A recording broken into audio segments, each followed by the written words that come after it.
Well, howdy there, Internet people. It's Bo again. So, today we're going to talk about a common theme on this channel, something I talk about a lot and I try to do.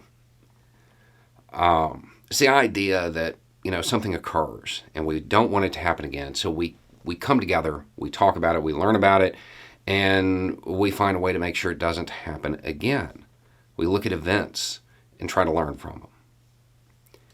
While that's a common theme, I'm also very fond of the phrase, the one thing we learn from history is that we don't learn from history.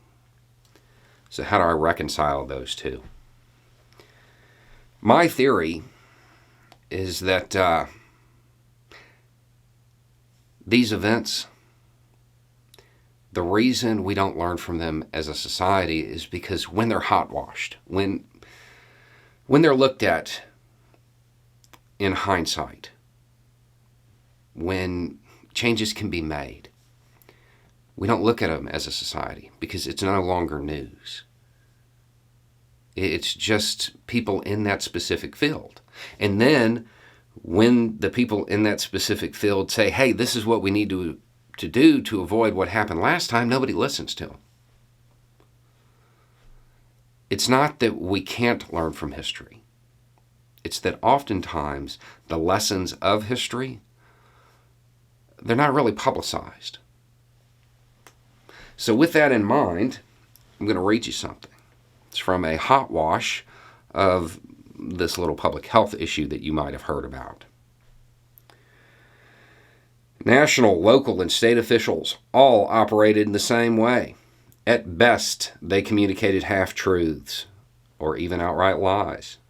As terrifying as the disease was, the officials made it more terrifying by making little of it. And they often underplayed it. Local officials said things like, if normal precautions are taken, there is nothing to fear. But then they would close all businesses. Worry kills more people than the disease itself, a Chicago public health official was quoted as saying. Other quotes were, don't get scared. And this is nothing more or less than an old-fashioned flu. Communication was rarely honest because honesty would hurt morale. In Philadelphia, after a public health official finally closed all public gatherings and public funerals, the newspaper said, this is not a public health measure. There was a lot of cognitive dissonance.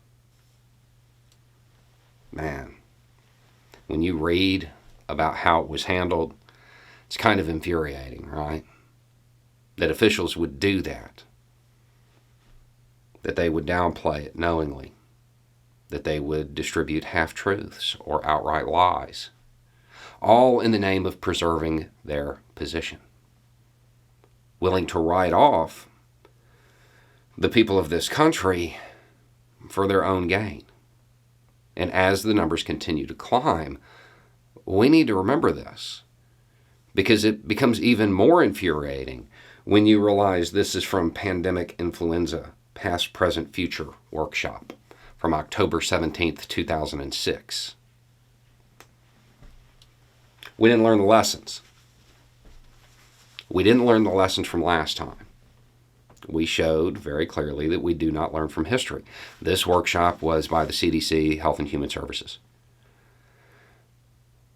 The problem is we don't talk about this because in the United States we don't like to talk about our failings as a country. We pretend they don't happen. So those in power, those who made the mistakes, their names, they never get tied to those failings because we just want to wave the red, white, and blue and keep moving.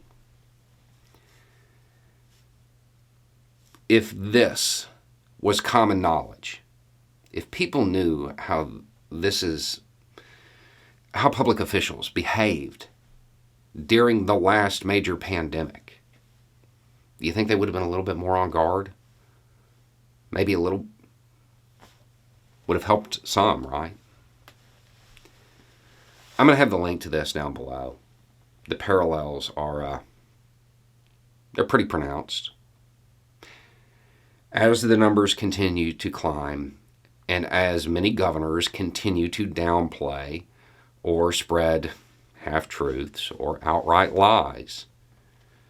It's important to remember this lesson was already taught. It already happened once. We just refused to learn from it because we don't want real American history taught. We don't want to talk about our failings.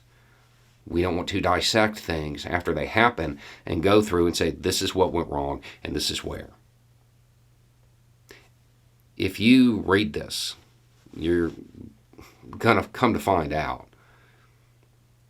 that it was a propaganda machine that really helped it spread last time. It's pretty similar. I mean, you would be forgiven for thinking that a lot of politicians saw this and were like, they'll never catch on. Commoners. I think it's worth reading. It's definitely worth taking a look at. Anyway, it's just a thought. Y'all have a good day.